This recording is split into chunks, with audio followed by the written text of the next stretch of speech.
Alright, ladies and gentlemen, hello and welcome back to another Hero House Reviews. Unusual one today because we're doing a McFarlane figure. I haven't done a McFarlane toys in a while.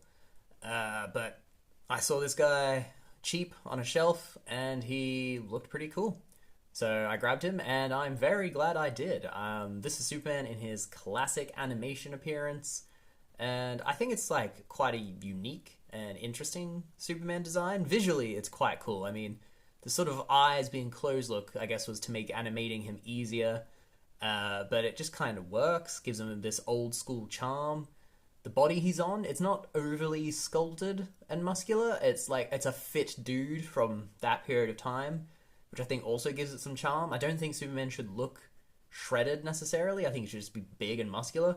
And he's got this cool fabric cape that's got a wire running through it, so you can pose that.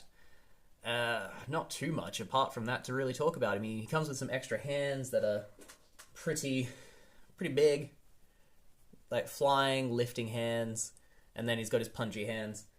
And at this price point, I guess that's really all you need. Since he is a McFarlane toy, he is much bigger than like the average 6-inch scale. This is him next to Whitebeard, so that doesn't really drive home the tallness of him.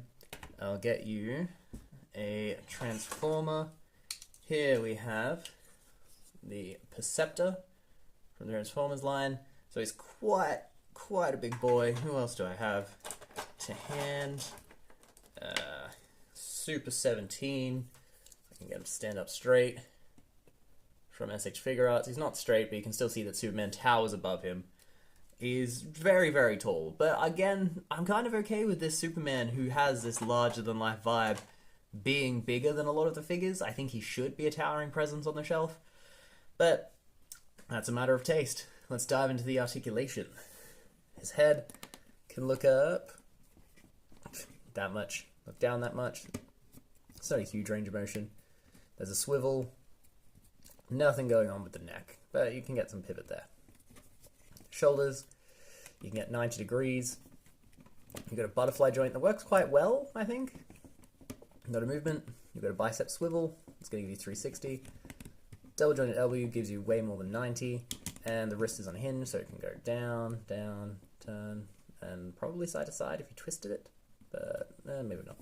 Got a lovely diaphragm joint as well, so combining the two, he can do that down, or he can go that up. He doesn't have a nasty gap if you do that as well, which is quite nice. It's been well sculpted.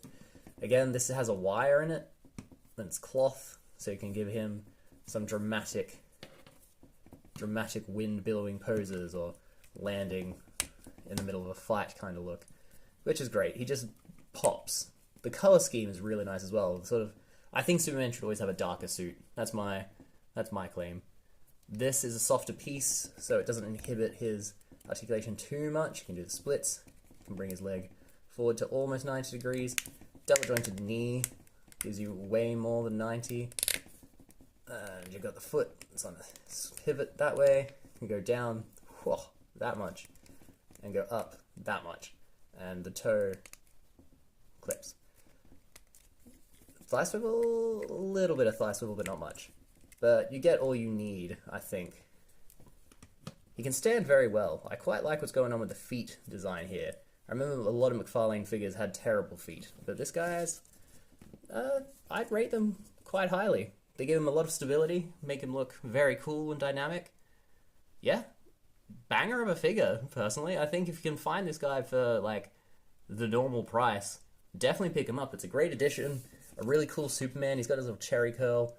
A better sculpt than, I think, a lot of the usual McFarlane Superman. They kind of make him overly chiseled, I think, whereas this guy's kind of appropriate for the animation and not too over the top with the jaw width. I mean, this still looks like it could be an actual person, whereas the other ones have, you know, handsome Squidward jaw.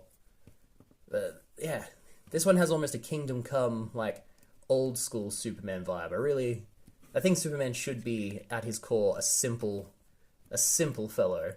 Just the epitome of what it is to be good, down to earth. You just look out for the little guy. And this one kind of throws out that vibe. Don't know why, but I like it. 5 out of 5. Let's dive in the pictures and wrap this up. If you enjoyed this review, we have plenty more. We also have Hero House, the Wreckers, Top 10 list, ranking list, just loads of content to enjoy. So please like and subscribe, and hopefully I'll see you again. Thank you for your time and all the best. Bye.